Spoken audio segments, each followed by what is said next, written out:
ആ മാനസിക ഭാവത്തെ അനുസരിച്ച് തന്ത്രശാസ്ത്രം മൂന്നായിട്ട് തരംതിരിക്കും. ഒന്ന് പശുഭാവം എന്ന് പറയും ഒന്നാമത്തേത്, രണ്ടാമത്തേത് വീരഭാവം എന്ന് പറയും, മൂന്നാമത്തേത് ദിവ്യഭാവം എന്നും പറയും. 90% ആൾക്കാരും പശുഭാവത്തിൽപ്പെട്ടവരാണ്. പാശത്താൽ ബന്ധിക്കപ്പെട്ടിട്ടുള്ള ജീവൻ്റെ മാനസിക ഭാവത്തെയാണ് പശുഭാവം എന്ന് പറയുന്നത്. പാശത്താൽ, കർമ്മപാശത്താൽ ബന്ധിക്കപ്പെട്ടിട്ടുള്ള ജീവൻ്റെ മാനസിക ഭാവത്തെയാണ് പശുഭാവം എന്ന് പറയുന്നത്. അപ്പോൾ അവർക്ക് പ്രപഞ്ചത്തിൽ നിന്ന് എല്ലാ കാര്യത്തിലും ഒളിച്ചോടാൻ പേടിയായിരിക്കും, ജോലി വേണ്ടെന്ന് വെക്കാൻ പേടിയായിരിക്കും, കുടുംബത്തെ ഉപേക്ഷിക്കാൻ പേടിയായിരിക്കും, എല്ലാത്തിൽ നിന്നും ഒളിച്ചോടാൻ ഭയമായിരിക്കും. എനിക്ക് ഭൗതിക ജീവിതത്തോടൊപ്പം തന്നെ ആധ്യാത്മിക ജീവിതവും കൊണ്ടുപോകണം ജിനേഷ് ജി, അങ്ങനെയൊക്കെ ആയിരിക്കും പറയുന്നത്. എനിക്ക് ഇതൊന്നും ഉപേക്ഷിച്ച് കളയാൻ പറ്റില്ല ഇത്. അപ്പോൾ അവരൊക്കെ പശുഭാവമുള്ളവരാണ്, സാധാരണ ചിന്താഗതിയുള്ളവരാണ്. അവർക്ക് സൽക്കർമ്മങ്ങൾ ചെയ്യാൻ താല്പര്യം ഉണ്ടാവും, ഈശ്വരനിൽ ഉറച്ച ഭക്തി ഉണ്ടാവും. അതിനോടൊപ്പം തന്നെ പലതരത്തിലുള്ള അനുഭവങ്ങൾ വരുമ്പോഴത്തേക്ക് ഒരു ഡിറ്റാച്ച്മെൻറ്റ് വന്നിട്ട് പരമമായിട്ടുള്ള ഈശ്വര സാക്ഷാത്കാരത്തിലേക്ക് പോകണം എന്നാഗ്രഹിക്കുകയും അതേസമയം തന്നെ തൻ്റെ കടമകളെല്ലാം ചെയ്തു തീർക്കണം എന്ന് ആഗ്രഹിക്കുകയും ഒരേ സമയം ചെയ്യും. അപ്പോൾ ഒരേ സമയം സംസാരബന്ധനത്തിൽ നിന്ന് ഒഴിവാകണമെന്ന് ആഗ്രഹിക്കുകയും ഈശ്വരോന്മുഖമായിട്ട് പോവുകയും ചെയ്യുന്ന സമയം തന്നെ ഇവിടുത്തെ കാര്യങ്ങളും തൻ്റെ കടമകളിൽ നിന്നെല്ലാം ചെയ്തു തീർത്ത് മുന്നോട്ട് പോകണമെന്ന് ആഗ്രഹിക്കുന്ന മനുഷ്യൻ്റെ ദിവ്യമായ ഒരു ഭാവത്തെ പറയുന്ന പേരാണ് പശുഭാവം എന്ന് പറയുന്നത്. 90% ആൾക്കാരും അങ്ങനെയാണ്. അങ്ങനെയുള്ളവരാണ് ഉത്തമ ഗ്രഹസ്ഥരാകുകയും ചെയ്യുന്നത്. അടുത്തത് വീരഭാവം എന്ന് പറയുന്നത്, ഇപ്പോൾ വീരമാത എന്നൊക്കെ ലളിതാ സഹസ്രനാമത്തിൽ പറയത്തില്ലേ, വീരന്മാരുടെ മാതാവ്. മോക്ഷേച്ഛ കൊണ്ട് ജ്ഞാനം സമ്പാദിച്ച് അജ്ഞാനത്തെ ഇല്ലാതാക്കാൻ ശ്രമിക്കുന്ന വീരമായിട്ടുള്ള ഭാവം. മോക്ഷേച്ഛ, മോക്ഷമാണ് എനിക്ക് ഏറ്റവും പ്രധാനം, മറ്റൊരു വിഷയങ്ങളിലും ബന്ധമില്ലാതെ, ടച്ചില്ലാതെ, ഭൗതികപരമായിട്ടുള്ള ഒരു കണക്ഷനുമില്ലാതെ എല്ലാത്തിൽ നിന്നും ഇറങ്ങി വീരന്മാരെ പോലെ പെരുമാറുന്ന, ചിലപ്പോൾ ഗാർഹസ്ഥ്യമൊക്കെ ഉണ്ട്, പക്ഷെ വളരെ ഡീപ്പായിട്ട് മോക്ഷമാണ് എന്നുള്ളത് പൂർണ്ണ ഉറപ്പ്, ഒട്ടും അങ്ങോട്ടും ഇങ്ങോട്ടും മാറാതെ പൂർണ്ണമായിട്ടും എനിക്ക് മോക്ഷമാണ് പ്രധാനം എന്ന് പറഞ്ഞ് അതിശക്തമായിട്ടുള്ള സാധനകൾ ചെയ്തു പോകുന്നവരാണ് വീരഭാവം അല്ലെ വീരസാധനയുള്ളവർ. വളരെ കുറച്ച് പേരേ ഉള്ളത്. പൂർവ്വജന്മത്തിൽ ഒരുപാട് സാധന ചെയ്ത് ആ ഒരു അവസ്ഥയിലൂടെ കടന്നു വന്ന സോളാണ്.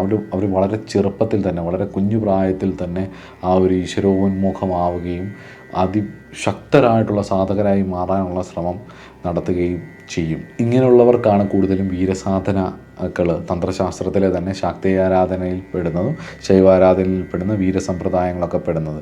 ഇപ്പോൾ ശാക്തേയാരാധന എന്ന് പറയുമ്പം ഒരു കാര്യം കൂടെ പറഞ്ഞിട്ട് പോകും.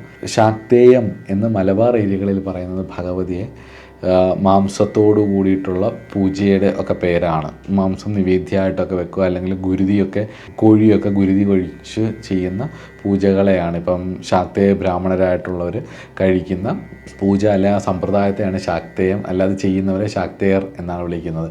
പക്ഷെ വാസ്തവത്തിൽ ഏത് ആരാധനാ സമ്പ്രദായത്തിലൂടെ ആണെങ്കിലും ഏത് ഭാവത്തിലൂടെയാണെങ്കിലും ശക്തിയെ, ഭഗവതിയെ ആശ്രയിക്കുന്നവരുടെ പേരാണ് ശാക്തേയർ. അത് ഇന്ന സമ്പ്രദായം എന്നൊന്നുമില്ല. ഏത് സമ്പ്രദായത്തിലായാലും, ഏത് ഭാവഭേദം ഉണ്ടായാലും, ഏത് ആചാരഭേദം ഉണ്ടായാലും, ഏത് ദേശഭേദം ഉണ്ടായാലും ശരി, ദേവിയെ ആശ്രയിക്കുന്നവർ, ദേവിയിലൂടെ മുക്തരാവാൻ ആഗ്രഹിക്കുന്നവർ, ദേവിയുടെ പാതാരബിന്ദങ്ങളെ ശരണം പ്രാപിച്ച് ജീവിക്കുന്നവരെല്ലാം ശാക്തേയർ തന്നെയാണ്. അതിനകത്ത് സംശയമില്ല. അപ്പം ശാക്തേയം എന്ന് പറയുന്നത് മലബാർ ആ ദേശത്ത് ശാക്തേയർ എന്നറിയപ്പെടുന്ന, അല്ലെങ്കിൽ ശാക്തേയ പൂജ എന്നൊക്കെ പറയുന്നത് കുറച്ച് ഡിഫറൻ്റ് ആണ്.